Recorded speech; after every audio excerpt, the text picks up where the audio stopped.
Này đừng nói chuyện. Có người dưới lầu. Thân chào cả nhà, không nên xem chùa đâu đó. Nhớ đăng ký, like, comment để ủng hộ team nha. Lúc tôi đang ngủ say, bạn trai đột nhiên bịt miệng tôi. Tôi mở mắt ra, nhìn thấy đôi mắt sợ hãi của anh ấy trong bóng tối. Tay anh ấy ôm chặt lấy lòng bàn tay tôi rất ướt. Tôi có thể thấy anh ấy rất lo lắng. Tôi nhìn đồng hồ báo thức bên cạnh giường. Bây giờ là 1 giờ rưỡi sáng. Chúng tôi sống ở căn hộ Hắc Kỳ. Cửa là mật mã nhất định. Có nhân viên bảo vệ canh gác 24 giờ ở sảnh dưới. Nhưng bây giờ bạn trai lại nói với tôi dưới lầu có người. Cửa phòng vẫn đóng, nhưng không khóa. Tôi nhìn thấy từ khe hở dưới cửa có một tia sáng. Thói quen chúng tôi rất tốt. Trước khi đi ngủ sẽ kiểm tra nhiều lần đèn dưới lầu có quên tắt không. Trước khi đi ngủ tôi còn cố ý xem lại một lần đèn đã tắt. Và bây giờ có một người đàn ông ở tầng dưới đã bật đèn. Là kẻ trộm. Kẻ trộm sẽ không mở đèn như vậy. Có thể là tên cướp, hoặc là kẻ giết người hàng loạt. Trong đầu tôi lập tức lóe lên vô số ý nghĩ.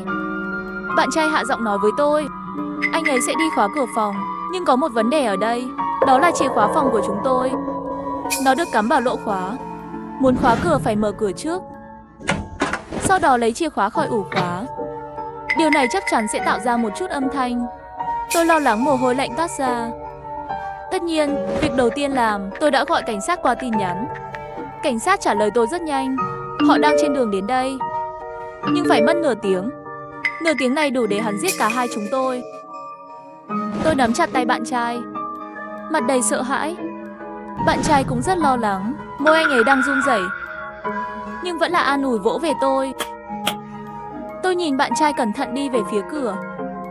Đầu tiên anh ta nằm dưới khe cửa nhìn ra ngoài, rồi lắc đầu với tôi, dùng miệng nói cho tôi biết bây giờ trên hành lang không có người. Tôi dám thở ra tiếng. Cả người lưng đều thẳng tắp. Vểnh tai lên và lắng nghe mọi hành động ở tầng dưới. Ngay sau đó ô tăng dưới, âm thanh khóa kéo vali bị kéo ra. Gã dưới lầu đang lục tung vali. Nhưng ở trong vali chỉ có quần áo tôi mang đi công tác tuần trước. Tôi chưa kịp dọn dẹp, không có gì đáng giá cả. Bạn trai mở cửa, nhanh chóng rút chìa khóa ra, sau đó đóng cửa lại và khóa lại. Cả hai chúng tôi đều thở phào nhẹ nhõm. Nhưng không thể tránh khỏi, vẫn phát ra một chút âm thanh. Tôi chỉ có thể hy vọng người dưới lầu không nghe thấy. Nhưng thật đáng tiếc, hắn hình như nghe thấy, bởi vì chúng tôi nghe thấy tiếng lên lầu. Tiếng bước chân rất nặng. Chắc là đàn ông. Tôi nhìn thời gian, còn 25 phút nữa là cảnh sát đến. Bạn trai, vì đề phòng ngoài ý muốn, để tôi trốn dưới gầm giường. Tôi run rẩy chui vào. Lúc này cách thời gian cảnh sát đến còn 20 phút nữa. Và tất cả chúng tôi đều nghe rõ. Tiếng bước chân này dừng lại. Dường như dừng lại ở cửa. Trái tim tôi đang treo trước miệng. Mồ hôi lạnh trên trán không ngừng chảy xuống. Lúc này cửa có một âm thanh bất ngờ vang lên. Anh Kỳ nghe thấy giọng nói này. Tinh thần căng thẳng của tôi đột nhiên thư giãn. Âm thanh này tôi rất quen thuộc, là bạn thân nhất của tôi. Giọng nói của Vương Trấn Vũ. Hắn là cảnh sát giao thông. Vương Trấn Vũ là bạn của tôi và bạn trai. Lúc trước mèo còn chưa cho đi, Vương Trấn Vũ thường khi chúng tôi đi công tác giúp chúng tôi cho mèo ăn. Vì vậy, anh ấy cũng biết mật khẩu của nhà chúng tôi. Mặc dù không biết tại sao Vương Trấn Vũ lại không nói qua nhà tôi giờ này. Nhưng trái tim tôi cuối cùng cũng rơi xuống.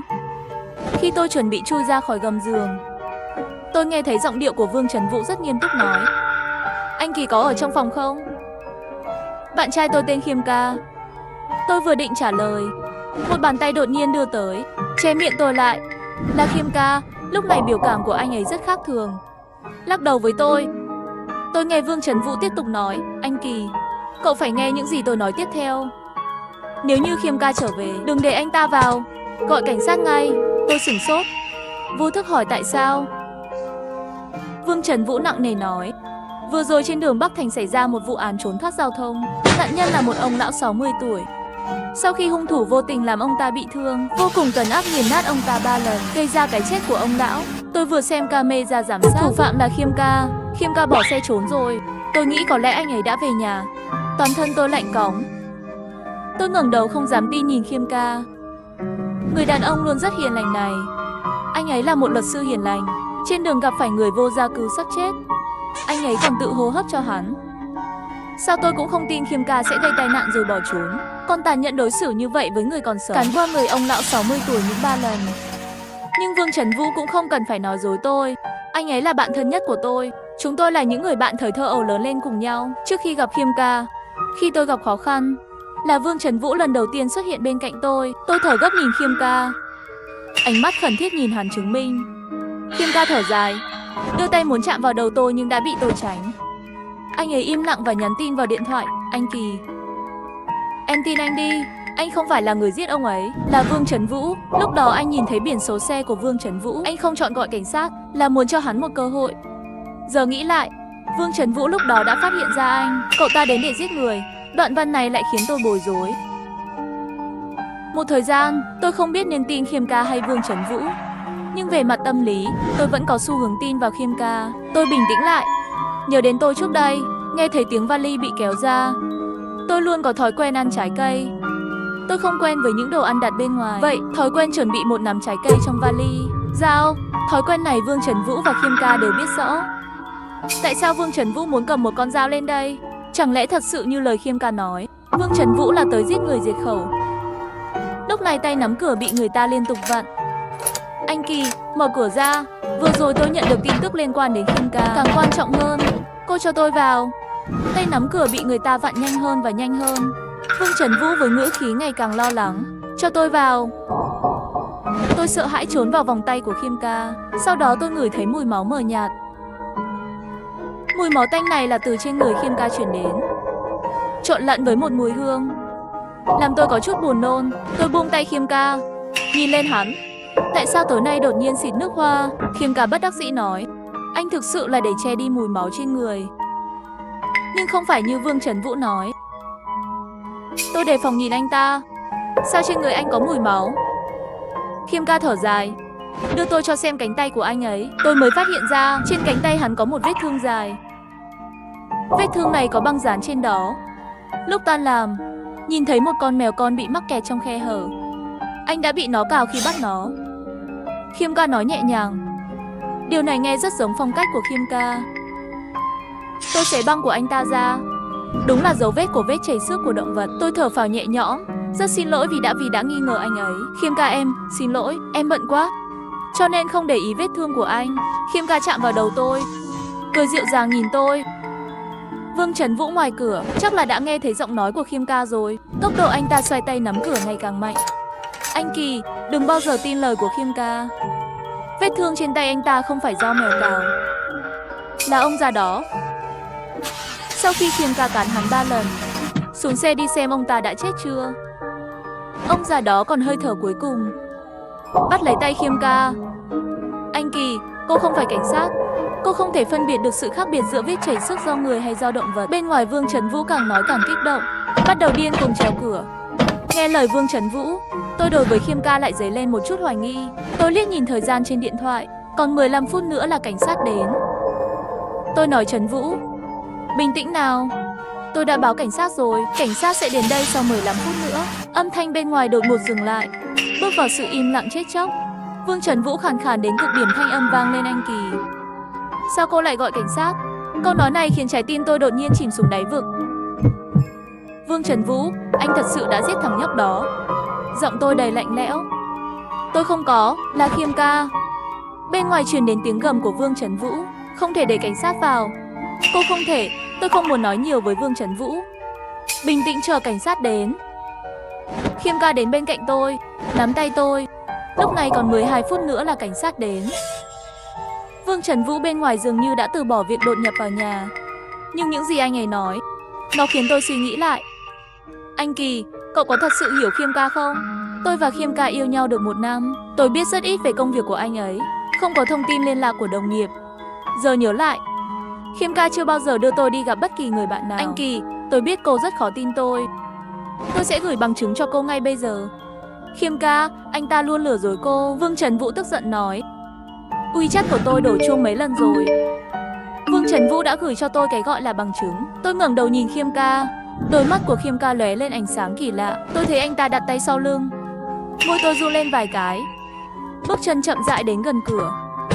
Tôi vừa quan sát hành động anh Khiêm ca, vừa xem WeChat. Trong WeChat là ảnh của Khiêm ca.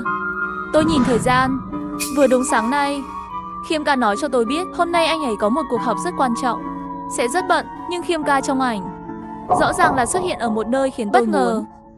Đi vào một tòa nhà dân cư bỏ hoang, mặt anh ta lo lắng, hoàn toàn không giống như Khiêm ca mà tôi thường thấy. Trái tim tôi đầy sợ hãi. Tại sao Khiêm ca lại xuất hiện ở đây? Anh Kỳ, nghe anh nói. Khiêm ca từ từ đến gần tôi. Khiêm ca, cái gì giấu sau lưng anh vậy? Tôi thấy rõ tay Khiêm ca run rẩy. Mà ngoài cửa Vương Trấn Vũ thanh âm lại vang lên, anh Kỳ. Thực ra tôi đã nói dối cô, tôi không phải là cảnh sát giao thông, mà là một cảnh sát trưởng vụ án nghiêm trọng. Tôi đã quan sát Khiêm ca rất lâu rồi.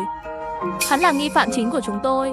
Chúng tôi nghi ngờ Khiêm ca là một tên giết người hàng loạt cực kỳ hung ác, và cô là mục tiêu tiếp theo của hắn. Tòa nhà dân cư bỏ hoang này, đó là nơi chúng tôi tìm thấy thi thể. Nhưng chúng tôi không công khai, bởi vì tên sát nhân này có một sở thích đặc biệt.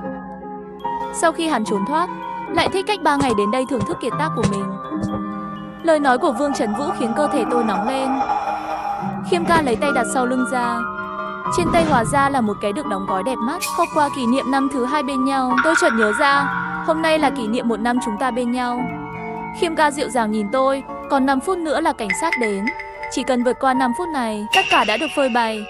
Tôi tin vào Khiêm ca, nhưng Khiêm ca đã nói dối tôi. Hôm nay, hắn đi đến một nơi mà tôi không biết. Giọng nói thất vọng và đau đớn của Vương Trấn Vũ. Anh Kỳ, cô không tin tôi sao? 12 năm, chúng ta đã quen nhau 12 năm rồi. Giữa tôi và Vương Trấn Vũ nói là bạn. Thực ra giống như anh chị em vậy. Khiêm ca, hôm qua sao anh lại nói dối em? Nơi đó là cái quái gì vậy? Vương Trấn Vũ nói có thật không? Tôi đau khổ hỏi. Còn 1 phút nữa là cảnh sát đến. Theo lý thuyết, cảnh sát ít nhất cũng ở dưới lầu rồi. Nhưng tôi không nghe thấy bất kỳ tiếng còi nào. Lúc này, điện thoại của tôi lại nhận được tin nhắn. Thưa cô, chúng tôi đang ở cổng 1404. Tôi hét lên, tôi ở ngay đây. Vào đi. Mật khẩu là 456.321. Vẻ mặt của Khiêm ca trở nên rất kỳ lạ. Hắn nhìn tôi với ánh mắt kỳ dị, nhưng mãi chả có âm thanh nào cả. Tôi đột nhiên nghe thấy một âm thanh rõ ràng của dòng điện đạp vào đầu tôi mà không báo trước. Tôi đau đớn che đầu. Thưa cô, chúng tôi đã vào rồi. Nhưng cô ở đâu? Tin nhắn này làm đau mắt tôi. Tôi hoảng sợ. Tôi hét xuống cầu thang, tôi ở ngay đây. Tôi ở đây. Nhưng tin nhắn nhanh chóng được gửi lại. Thưa cô, hy vọng đây không phải là một trò đùa. Chúng tôi đã ở nhà cô rồi, nhưng bên trong không có ai. Tôi đột nhiên có cảm giác, bây giờ tôi có thực sự ở phòng 1404 không? Vương Trấn Vũ, bây giờ tôi đang ở đâu? Lưng tôi lạnh ngắt hỏi. Vương Trấn Vũ im lặng một lát, mới nói, anh Kỳ, chúng tôi đang ở nhà bạn. 1404, anh nói dối. Các người đang nói dối tôi. Đây không phải là 1404 phải không? Cơ thể tôi không thể ngừng run rẩy. Đứng ngoài cửa là người bạn tốt của tôi 10 năm. Đứng bên trong cửa, đó là bạn trai tôi đã yêu 1 năm. Nhưng bây giờ tôi không thể tin ai cả. Mỗi người trong số họ đều có bí mật để giấu tôi. Bóng tôi giống như một tấm lưới khổng lồ, gói chặt tôi lại. Tôi đã gọi trực tiếp số 110. Cảnh sát bên kia điện thoại có chút không kiên nhẫn nói. Cô ơi, xin cô đừng lãng phí lực lượng cảnh sát của chúng tôi. Bây giờ chúng tôi đang ở 1404, nhưng không thấy cô. Tôi cố gắng chống lại sự run rẩy, mang theo đầu óc mơ hồ nói. Tôi không biết mình đang ở đâu, nhưng tôi thực sự cần các anh. Các anh có thể xác định vị trí điện thoại của tôi không? Cảnh sát bên kia điện thoại rất chuyên nghiệp, nhanh chóng xoa dịu cảm xúc của tôi. Hắn nói họ đang định vị điện thoại của tôi. Đột nhiên một câu nói của cảnh sát khiến tôi như rơi vào vực thẳm. Cô ơi, cô đang cách trung tâm thành phố 300 km trên một hòn đảo vô danh. Tôi nói 3 chữ cuối cùng, ở trên đảo, như thể dùng hết toàn bộ sức lực của tôi. Tôi hy vọng đây là một giấc mơ kỳ lạ. Kỷ niệm 1 năm, ông trời đã tặng cho tôi một ngày như vậy. Trò đùa lớn, đồ trang trí ở đây, những con búp bê nhỏ bên giường đều giống hệt 1404. Tôi không nghi ngờ gì. Người khác lại 1404, đạt được mức độ chi tiết cực kỳ khủng khiếp. Anh ấy biết tôi thích ngồi trên tủ đầu giường mỗi ngày, thay đổi hương thơm với các hương vị khác nhau. Hôm nay tôi đổi là mùi chanh. Tôi nhìn về phía tủ đầu giường, quả nhiên là mùi chanh. Cho nên tôi không có chút nghi ngờ nào. Người này biết rõ tôi. Có 2 người biết tôi rất rõ. Người bạn thời thơ ấu của tôi, Vương Trấn Vũ, bạn trai tôi Khiêm ca. Cô yên tâm, chúng tôi đã gửi người đến, tốc độ nhanh nhất đã qua rồi. Cảnh sát luôn an ủi tôi qua điện thoại. Nhưng câu tiếp theo càng làm cho toàn thân tôi lạnh lẽo. Hắn hạ giọng, giọng nói vô cùng ngưng tụ. Hắn mở miệng nặng nề. Lời tiếp theo của tôi, cô phải nghe rõ đây. Bây giờ có một tên tội phạm giết người hàng loạt bên cạnh cô. Hắn tên là Nguyễn Lâm Lăng, chúng tôi đã theo dõi hắn 5 năm rồi. Nhưng 5 năm nay anh ấy liên tục đi phẫu thuật thẩm mỹ, thay đổi ngoại hình của bản thân, thậm chí bằng cách giết nạn nhân để thay thế nạn nhân. Cô gái à, Lâm Lăng rất tàn nhẫn, nhưng lại là một người rất thông minh. Và hắn rất thích đóng vai. Vụ án trước, hắn từng đóng vai chồng của nạn nhân lên đến nửa năm. Hắn rất thích cảm giác này. Lý do tại sao nạn nhân đều không phát hiện ra điều đó là bởi vì Lâm Lăng, anh ấy có thể hoàn hảo giả giọng nói của người khác. Và trước khi anh ta chọn nạn nhân, sẽ tiến hành sàng lọc nghiêm ngặt, âm thanh từ kích thước cơ thể, chiều cao, anh ấy đều sẽ chọn người gần nhất có thể. Chúng tôi đã nhận được manh mối. Chúng tôi nghĩ mục tiêu tiếp theo của Lâm Lăng là cô. Tay tôi cầm điện thoại không khỏi run rẩy. Bây giờ tôi đang ở trên đảo. Vậy làm thế nào mà Vương Trần Vũ bên ngoài tìm thấy ở đây? Trừ khi anh ấy là Lâm Lăng, hắn là người đã chuyển tôi và Khiêm Ca đến đây, lại tự đạo diễn tự diễn một đoạn kịch, chơi tôi và Khanh Ca như chuột. Khiêm Ca nắm lấy bàn tay lạnh lẽo của tôi. Anh Kỳ, cảnh sát đã nói gì? Chúng ta đang ở đâu? Tôi hạ giọng nói. Khiêm Ca, Vương Trần Vũ là Lâm Lăng. Chúng ta phải trốn khỏi đây. Giọng nói của Vương Trần Vũ càng lúc càng nóng nảy. Anh Kỳ, đây không phải là 1404. Lúc đầu tôi không thành thật với cô, là sợ Khiêm Ca làm tổn thương cô. Không nên gọi hắn là Khiêm Ca. Anh ấy là Lâm Lăng. Anh Kỳ, cô phải tin tôi. Đây là thẻ cảnh sát của tôi. Dưới cửa nhét một cái giấy tờ vào. Tôi cầm lên xem. Đúng là thẻ cảnh sát của Vương Trần Vũ. Nhưng rất có thể là Lâm Lăng đã sớm giết Vương Trần Vũ rồi, sau đó cải trang thành Vương Trần Vũ. Khiêm Ca nắm lấy vai tôi. Anh Kỳ, nhìn tôi này. Tất cả mọi thứ anh sẽ giải thích rõ ràng cho em. Nhưng bây giờ đã quá muộn rồi. Còn nhớ lần đầu tiên chúng ta gặp nhau trên tàu điện ngầm, câu đầu tiên anh nói với em là gì không? Tôi run rẩy, mở to nhìn vào mắt Khiêm Ca. Anh nói đôi mắt của em là đôi mắt đẹp nhất mà anh từng gặp. Khiêm Ca gợi lên một nụ cười dịu dàng, sau đó đẩy tôi đến bên cửa sổ. Anh Kỳ. Cửa đột nhiên bị người ta dùng sức phá vỡ một khe hở. Tôi nhìn thấy khuôn mặt giận dữ của Vương Trần Vũ. Và tại thời điểm này, giọng nói của cảnh sát qua điện thoại rõ ràng đến tai tôi. Thưa cô, chúng tôi đã biết tên sát nhân này. Chính xác là ai? Anh ta là... Điện thoại tắt màn hình. Điện thoại của tôi lúc này hết pin rồi. Anh Kỳ, chạy đi. Nhìn thấy Vương Trần Vũ sắp đụng cửa mà vào, Khiêm Ca hét vào mặt tôi. Ngoài cửa sổ là một khoảng trống, nhảy xuống độ cao này nhiều nhất thì bị chảy xước. Tôi không ngần ngại, nhìn sâu vào Khiêm Ca một cái rồi nhảy xuống. Ngã trên cỏ, hét lên với Khiêm Ca. Khiêm Ca một cước đã bước qua ngưỡng cửa sổ rồi. Đột nhiên phía sau hắn hiện ra một bóng đen. Cẩn thận, đồng tử của tôi đang co lại. Vương Trần Vũ mạnh mẽ kéo Khiêm Ca trở về. Tôi sẽ không để anh làm tổn thương anh Kỳ. Hai người đánh nhau dữ dội. Khoảnh khắc nghe được câu nói này, tôi đã bị sốc.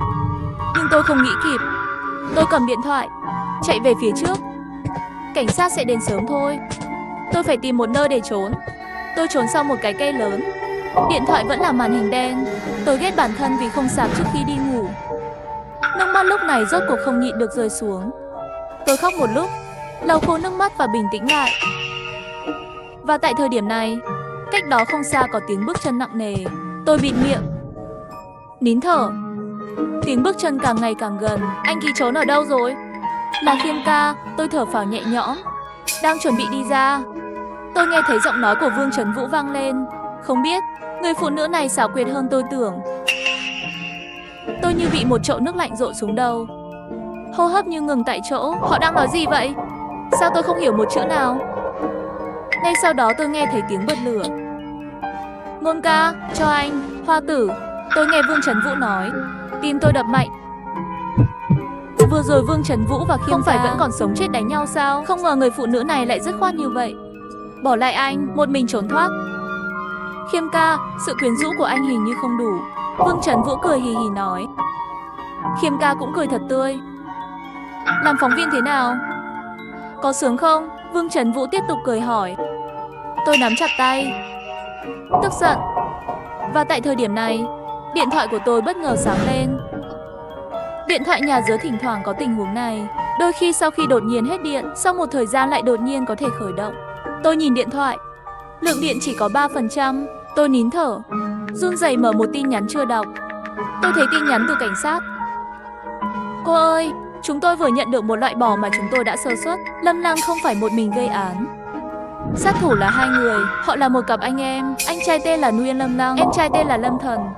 Hơn nửa năm trước, thay đổi thành Vương Trần Vũ và Khiêm Ca và giả vờ như họ đang sống bên cạnh cô. Xin đừng tin bất cứ điều gì họ nói. Trong khi đó, đã tìm thấy thi thể của Vương Trần Vũ và Khiêm Ca. Xác của họ trước khi chết đều bị ngược đãi rất tàn nhẫn. Tay chân của Khiêm Ca bị chặt đứt, đầu của Vương Trần Vũ bị một cái lỗ. Chúng tôi nghi là do máy khoan điện gây ra. Trên đường đến căn hộ của cô, Lâm Lăng vào sáng sớm đã đâm chết một người đàn ông 60 tuổi và cắn lên ông ta 3 lần, dẫn đến cái chết của ông ấy. Đây là một cặp anh em hung ác. Chúng tôi sắp đến đảo rồi. Xin cô nhất định phải trốn kỹ. Cơ thể tôi run rẩy không kiểm soát được. Cảm giác buồn nôn dữ dội này hiện lên trong lòng tôi. Tôi và một tên giết người ngủ chung giường lâu như vậy. Hai người đàn ông rất quan tâm đến tôi, không còn nữa. Và tại thời điểm này, tôi cảm thấy có một bóng người phía sau, nhìn tôi như một nụ cười dịu dàng, giống như ngày chúng ta gặp nhau lần đầu. Nhưng tôi biết, người trước mắt này không phải là Khiêm Ca nữa. Hắn là một con thú mặc da người, là một con quỷ cải trang thành Khiêm Ca. Anh là Lâm Lăng hay Lâm Thần? Tôi tức giận và oán hận nhìn người đàn ông trước mắt. Tôi là Lâm Lăng. Lâm Lăng nhếch khóe môi nói. Trên mặt hắn là một vẻ đắc ý kinh tởm. Lâm Lăng tự tiếu phi tiếu nhìn tôi. Anh Kỳ, cô có biết Khiêm Ca chết như thế nào không? Trước khi chết, anh ta đã cầu xin tôi tha cho cô. Khi tôi cắt tay chân hắn bằng dao, anh ấy vẫn đang khóc và cầu xin tôi đừng làm tổn thương cô. Lúc này Lâm Thần cũng xuất hiện trước mặt tôi. Miệng hắn mở ra, nụ cười tàn nhẫn. Anh Kỳ, cô thật sự là một người phụ nữ rất may mắn. Có hai người đàn ông đang bảo vệ cô. Vương Trần Vũ cũng vậy. Từng là cảnh sát, hơn hẳn những người tôi từng gặp, khả năng chịu đau mạnh hơn nhiều. Nhưng khi nhắc đến cô, Vương Trần Vũ trở nên khiêm tốn. Hắn bảo tôi muốn đùa gì cũng được, miễn là tôi có thể tha cho cô. Tôi dùng máy khoan điện khoan một lỗ lớn trên đầu anh ta. Tôi muốn xem bộ não của một người đàn ông tình cảm như vậy trông như thế nào. Tôi hét lên đau lòng. Tôi cảm thấy mình là một người hoàn toàn vô dụng. Bạn trai tôi, bạn thân nhất của tôi đã chết từ lâu rồi. Nhưng tôi không hề nhận thấy có gì đó không ổn. Tôi đã sống với họ được nửa năm. Nước mắt đã làm mờ tầm nhìn của tôi từ lâu rồi. Lúc này tôi chỉ có một ý nghĩ, là muốn hai con quỷ này trả mạng. Lâm Lăng và Lâm Thần. Tôi đã báo cảnh sát rồi. Lâm Thần phóng đại cười ha ha. Tiếng cười chói tai. Anh Kỳ, cô thật sự nghĩ những gì cảnh sát nói là thật sao? Lâm Thần nhìn tôi, mang theo một chút thương hại phức tạp và một tia hận thù. Lâm Thần nói có nghĩa là gì? Anh Kỳ, cảnh sát sẽ không đến cứu cô đâu. Hắn cười đến chảy cả nước mắt, giống như nghe được chuyện gì vui vậy. Lúc đầu vốn không có cảnh sát, không bao giờ có. Câu nói này khiến tôi đứng yên tại chỗ. Tại sao? Trong cổ họng tôi cố gắng vắt ra 3 chữ. Nó làm tôi đau. Tại sao? Tất nhiên là vì cái gọi là cảnh sát đã nói chuyện với cô. Chính là tôi. Lâm Thần lắc điện tới ớt trong tay, thể hiện một nụ cười đắc ý. Anh ta nói xong, sau đó gửi cho tôi một tin nhắn, giọng nói giống y hệt cảnh sát trên điện thoại. Xin cô hãy cẩn thận. Làm sao có thể? Ngay cả khi Lâm Thần ngưng gửi, nhưng những tin nhắn tôi gửi và những cuộc gọi tôi gọi rõ ràng là điện thoại báo thức. Lâm Lăng cười lên. Anh Kỳ, làm sao chúng tôi có thể phạm sai lầm chứ? Khi cô đang ngủ, tôi đã thay sim điện thoại của cô từ lâu rồi. Sim điện thoại di động này của cô đã được chúng tôi thiết lập đặc biệt rồi. Bất kể gọi điện thoại gì, sẽ chuyển tiếp đến Lâm Thần. Tôi hít một hơi thật sâu, đầu ngực đau dữ dội. Lâm Lăng, anh ta lấy ra một con dây trên trán tôi. Nhưng khoảnh khắc tiếp theo, Lâm Lăng nhìn tôi với vẻ mặt khác thường. Tôi giật một khẩu súng vào ngực anh ta. Lâm Thần muốn đến. Tôi dịu dàng nói, đừng lại đây đó. Chỉ cần anh di chuyển một bước, tôi sẽ giết chết anh ta. Lâm Thần, anh cũng không muốn anh trai anh chết trước mặt anh đúng không? Lâm Thần sắc mặt khó coi đứng im. Nhìn tôi cứng rắn, tôi mỉm cười. Lâm Lăng đầu tiên sửng sốt, rồi cười phá lên. Anh Kỳ, cô thật làm tôi mở mang tầm mắt. Làm sao cô phát hiện ra chúng tôi?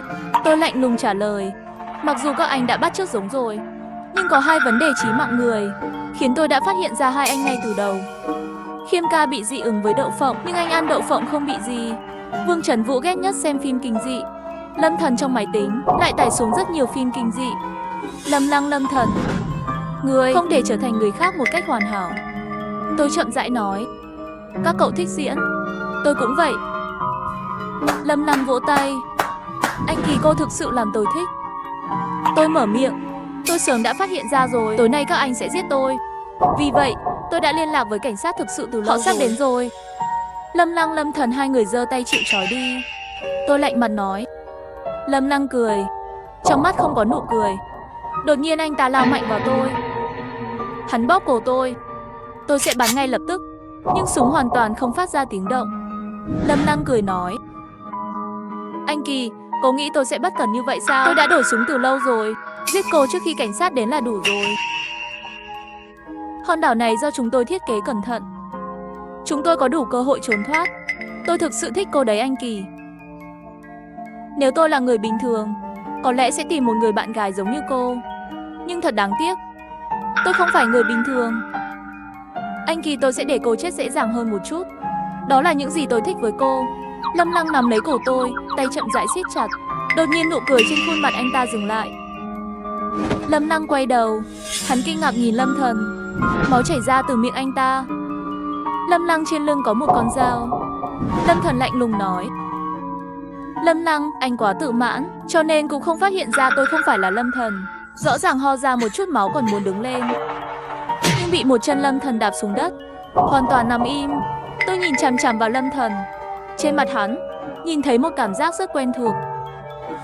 Vương Trấn Vũ cười tê tét. Anh Kỳ giờ nhận ra tôi rồi, cậu không chết. Một niềm vui lớn lao tràn vào trái tim tôi.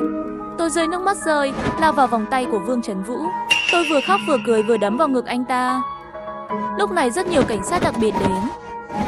Một cảnh sát đặc biệt đứng đầu bước đến trước mặt tôi, tặng quà cho Vương Trấn Vũ. Anh Kỳ, tôi biết cô có rất nhiều điều muốn hỏi. Tôi sẽ nói cho cô biết tất cả sự thật khi tôi về. Vương Trấn Vũ nói. Trên đường về, Vương Trấn Vũ đã nói cho tôi biết tất cả sự thật. Thân phận bên ngoài của anh ta là cảnh sát giao thông. Thật ra chỉ là để cho Lâm Lăng buông lòng cảnh giác mà thôi. Hắn giả vờ bị Lâm Thần bắt đi, sau đó nhân lúc Lâm Thần không đề phòng mà giết hắn. Lâm Lăng và Lâm Thần họ có phong cách giết người riêng, cho nên không bao giờ cùng nhau phạm tội, và họ sẽ không gặp nhau sau khi giết người, chỉ gửi cho nhau một tin nhắn. Tôi đã nắm vững quy luật này của họ, cho nên mới ngụy trang thành Lâm Thần, luôn sống bên cạnh cô. Vậy phim kinh dị? Tôi nói đùa. Lâm Thần trên mặt hiện lên một tia thất vọng. Tôi cũng không biết Lâm Thần thích xem phim giết người. Tôi nghe xong trên mặt gợi lên một nụ cười. Sau đó một cơn buồn ngủ ập đến. Tôi ngủ thiếp đi trên vai Vương Trấn Vũ. Trên kính phản chiếu khuôn mặt kỳ lạ vô cảm của Vương Trấn Vũ.